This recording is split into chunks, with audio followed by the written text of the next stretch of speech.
one more point about this, because I've been thinking also about learning the differences between what we can and cannot control.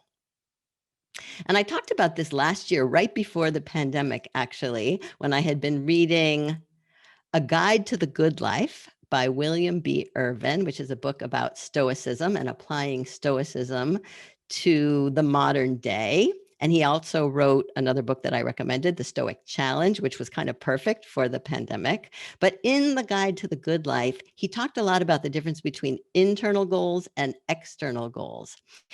And that is about the difference between what you can and cannot control. We control our internal goals. We don't control our external goals. And I was thinking a little bit more about this week.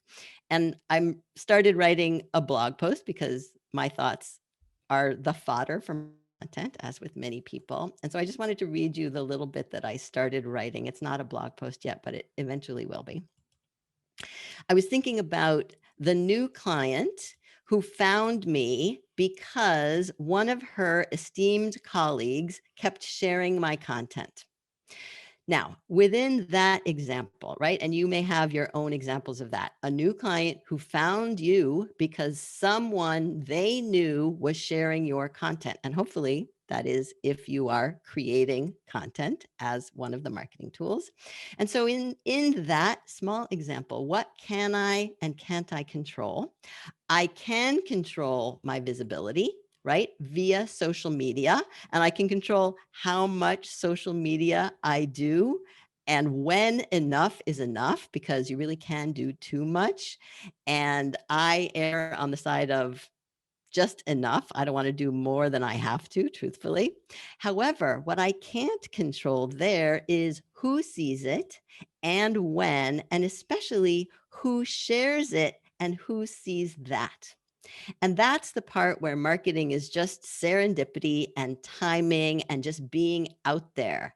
And one of the fears, several people for some reason this week said to me, one of the fears is putting themselves out there.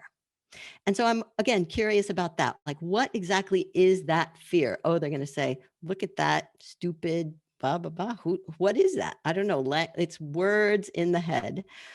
But the truth is, right, if you get rid of that, then what you can't control could actually happen, which is your contacts share your content and other people see it and they come to you, and that's where the magic happens. And that can only happen through marketing.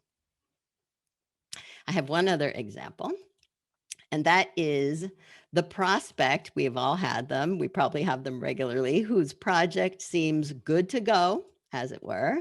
And then you send your agreement and your request for a deposit and the invoice, and then you never hear anything again. We've all had that happen. That is normal. So don't think you're special if that's happened to you. So what can you control in that environment? You can control your follow-up, right? And your, what I call patient persistence. You must be patiently but persistent for as long as you have to, unless they say, okay, you know, this is not going to happen, so stop reaching out to us, because you must not give up on them. When you are patiently persistent, that means you are not giving up on them. That's the way to think about it.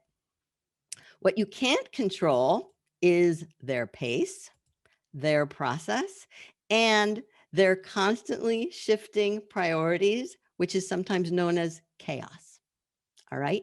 So be thinking in your own situations about what you can and cannot control and how it relates to your marketing.